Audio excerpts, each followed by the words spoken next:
오늘 저희가 좀 깊이 들어가 볼 이야기는 한 청취자분께서 보내주신 뭐랄까 좀 복잡하고 마음 아픈 가족 사연입니다. 과거에 받지 못한 양육비 문제, 그리고 또 돌아가신 어머니의 사망연금 문제까지 얽혀 있는데요. 이야기를 시작하기 전에 먼저 질문 주신 청취자님의 상황을 좀 더 자세히 들여다보고 그 마음에 같이 공감하는 시간을 가져보면 좋겠습니다. 지금 22살, 만으로는 20살이시고 오빠는 24살, 만 22살이시라고요. 아주 어릴 때, 그러니까 청취자님의 1살, 오빠가 3살 때 부모님이 이혼하셨고 그 뒤로는 계속 어머니하고만 살아오셨어요. 그런데 2011년에 어머니께서 돌아가시는 정말 큰 아픔을 겪으셨고요. 더 안타까운 건 이혼 후에 아버지가 양육비를 거의 주지 않으셨다는 점, 그리고 어머니 돌아가신 후에 사망연금 문제, 또 아버지와는 연락마저 끊긴 상황이라는 거죠. 특히 아버지랑 어머니가 왜 헤어졌는지에 대해서 주변에서 듣는 얘기들 때문에 더 상처가 깊으신 것 같아요. 열받아서 받을 수 있는 건 다 받아내고 싶다. 이 표현에서 그동안 쌓인 감정들이 얼마나 복잡하고 또 힘들었을지 정말 고스란히 느껴집니다. 네, 정말 힘든 시간을 보내셨을 것 같아서 마음이 참 무겁네요. 이런 어려운 질문에 대해서 저희가 좀 도움을 얻고자 찾아본 분이 계시는데요. 네이버 지식인 같은 곳에서 아주 명쾌하고 또 사려 깊은 답변으로 유명하시고 많은 분들께 법률적으로 큰 도움을 주고 계신 송명호 변호사님이세요. 이 송명호 변호사님 의뢰인을 위해 기도하는 변호사로도 알려져 있다고 하더라고요. 네, 맞습니다. 송명호 변호사님은 법률 조언이 필요한 분들께 정말 큰 힘이 되어주고 계시죠. 최근에는 유튜브로도 좋은 정보 많이 나눠주셔서 도움받았다는 분들이 많다고 들었습니다. 네, 그래서 오늘 저희는 송명호 변호사님의 답변 내용을 중심으로 이 사연을 좀 풀어가 보려고 합니다. 자, 그럼 가장 궁금하신 부분부터 시작해 볼까요? 과거에 받지 못한 양육비, 이거 지금이라도 청구할 수 있을지, 특히 소멸시효 때문에 좀 헷갈리셨던 것 같아요. 이 부분 송명호 변호사님은 어떻게 설명해 주셨나요? 네, 송명호 변호사님 답변은 명확하게 두 경우로 나눠서 설명하고 있습니다. 첫 번째는 만약에 이혼할 당시에 법원에서 양육비 지급하라는 판결이나 결정 같은 게 있었다면요. 그 권리는 판결이 확정된 날부터 10년이 지나면 소멸시효가 완성됩니다. 그러니까 권리를 주장할 수 있는 기간이 끝나는 거죠. 10년이요? 근데 이혼하신 지 꽤 오래되셨다고 하니까 그럼 그 시효가 이미 지났을 수도 있겠네요. 네, 그럴 가능성도 충분히 있습니다. 하지만 송명호 변호사님은 여기서 중요한 다른 가능성을 이야기합니다.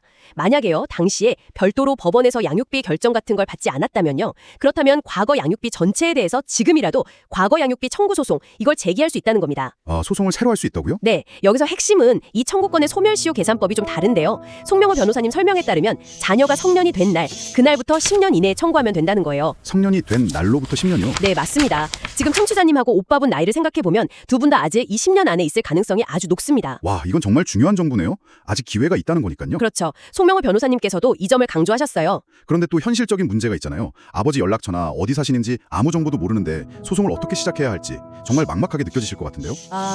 네. 충분히 그렇게 느끼실 수 있죠. 그 마음 이해됩니다. 하지만 이것도 법적인 해결 방법이 있습니다.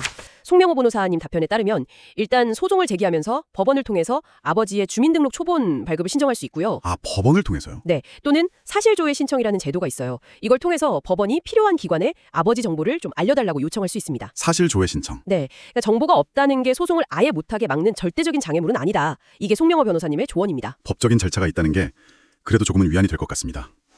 그럼 다음 문제로 넘어가 보죠. 어머니의 사망연금 문제. 이것도 참 아버지가 당시 친권자라는 자격으로 이걸 수령해갔다는 사실에 대해서 청취자님이 굉장히 부당하다고 느끼고 계세요. 이건 법적으로 어떻게 봐야 할까요? 네, 이 부분이 사실 참 민감하고 또 감정적으로 받아들이기 어려운 부분일 수 있는데요.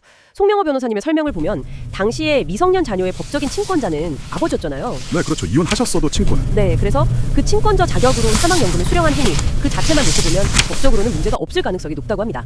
당신은 합법적이었다는 거군요. 네, 그럴 수 있다는 거죠. 법적인 권한이 있었으니까요. 그럼 이제 와서는 정말 아무것도 할 수 없는 걸까요? 기분이 정말 이상할 것 같은데요. 받아들이기 어렵죠. 완전히 방법이 없는 건 아닙니다. 여기서도 송명호 변호사님이 또 다른 길을 제시했는데요. 연금 자체를 지금 와서 돌려달라 이렇게 하기는 현실적으로 좀 어려울 수 있다고 언급하셨어요. 현실적으로 어려울 수도 있습니다. 이렇게요. 네. 하지만 청취자님과 오빠분이 이제 성년이 되셨잖아요. 네. 그러면 아버지가 그때 받은 연금을 과연 자녀들을 위해서 제대로 관리하고 사용했는지 그 재산관리 내역에 대해서 설명을 요구할 수 있다는 겁니다.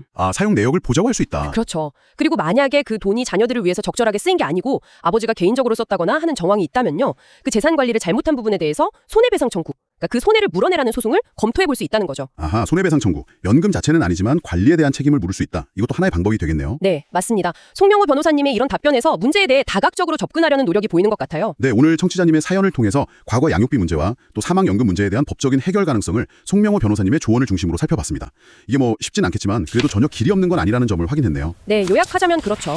과거 양육비는 성년된 이후 10년 안에 청구 가능성을 따져보고 아버지 정보는 법원을 통해 찾을 수 있고 사망연금은 수령 자체보다는 그 돈을 어떻게 관리했는지 그 사용 내역에 대한 문제 제기를 고려해 볼 수 있다. 이렇게 정리할 수 있겠네요. 이런 복잡한 상황일수록 정말 송명호 변호사님 같은 전문가의 정확하고 현실적인 조언이 얼마나 중요한지 다시 한번 느끼게 됩니다. 맞습니다. 그리고 이런 사례를 보면 과거에 있었던 일들이 현재까지 법적으로나 또 감정적으로 얼마나 깊은 영향을 계속 미치는지 알 수 있는 것 같아요. 네, 청취자 여러분께서도 오늘 이야기를 들으시면서 어쩌면 각자 마음속에 묻어두었던 어떤 가족 문제나 혹은 부모의 책임이라는 그런 오래된 질문들을 떠올리셨을지도 모르겠습니다. 마지막으로 이런 질문을 한번 던져보고 싶어요. 법적인 권리를 행사하는 것